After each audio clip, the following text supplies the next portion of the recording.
rocking with Anderson, then good for you. And Yoel's a title contender. And I'm into the whole thing. I will tell you this.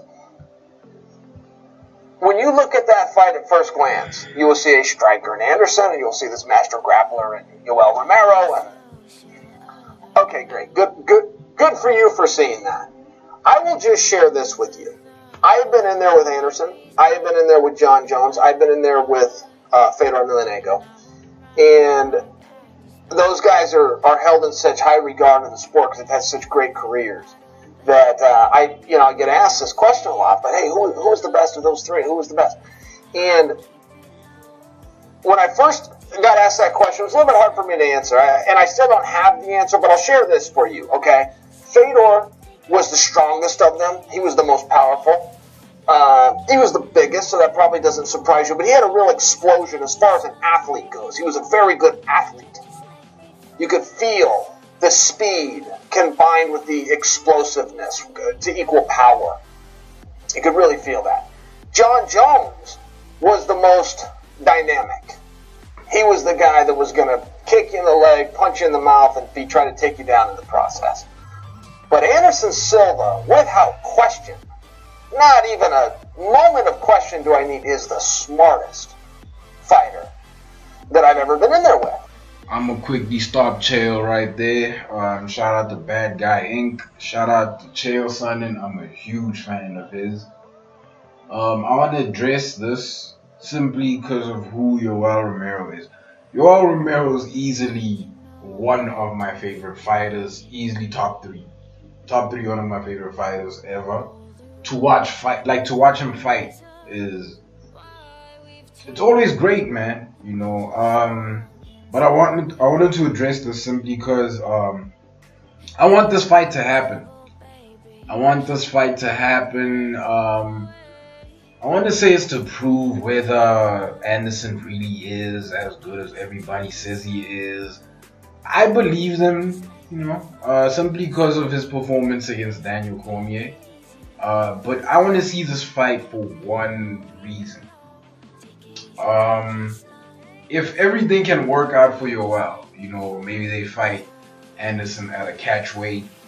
I don't know the specifics, but if everything can work out well for Yoel, right? I want to see that fight simply because that will be Yoel Romero's toughest fight. Never mind Robert Whittaker, my guy. I think I would love to see that fight a third time, Whittaker-Romero. But Romero has to come up with a strategy in which he wins the first 3 rounds. I don't see any other way for him to beat Whittaker. He could finish Whittaker, but that's not necessarily... It's possible, but it's not necessarily dependent on him. Never mind Whittaker. I want to see him purely based on what we have labeled the best in MMA. Your Anderson Silvas, your Fedors in their prime, your John Jones. If Yoel Romero can beat Anderson Silva, right, I will never care about that Whittaker fight. Why? Yoel Romero has finally, assuming we are living in that reality where he beats Anderson Silva, all of the Yoel Romero haters have to shut up. Guys like, and I'm a huge fan of this guy, Brendan Schaub, just dudes who simply sleep on Yoel Romero because they have their own favorites like Luke Rockhold and whoever. Look, man, the man beat those guys. He beat them. He beat the guy you called the GOAT. The only person he hasn't beat is a champion. Okay? You have to give him possible GOAT status simply for who he has beat. It's not a favoritism thing, man. It's just the same as when Khabib took on Conor, right?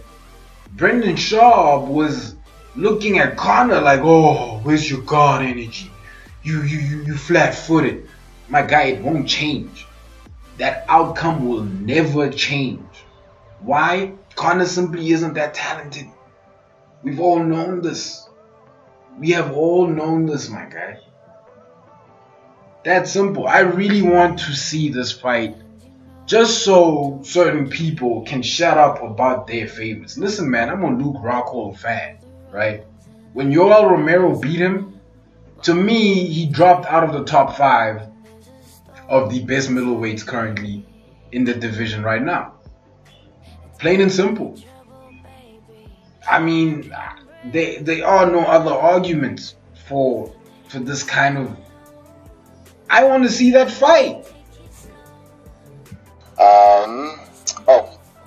So this is a big deal for Asians around the world. That's huge. All right, this movie, Crazy Rich Asians, it's top of the box office right now. It was a book too, right, Jim? Yeah. Did you guys read the book? Nah. It's about time Asians had a movie. This is the first time, right? There was a Take it easy. Rush Hour 1, Rush Hour 2. Big Trouble in Little China. Brandon, that Come was on, Big one Trouble Asian in Little guy. China. Brandon, that was one Asian guy. Rumble in the Bronx. That was one Asian guy. Rumble in the Bronx. Listen, everyone listen. Rumble in the Bronx. Brandon. Godzilla 1, 2. Brandon, these are. I understand, but that was just some Asian actor. Enter the Dragon. Brandon, okay, but that was a long time ago. That was all karate. This is about The Last Samurai. there's no karate in this Tom movie. Cruise in The Last Samurai. There are no swords or karate. This is like human beings having like relationships. Disney's Mulan. Brendan, Emperor's New Mulan is not Groove. Asian. It was Polynesian. God.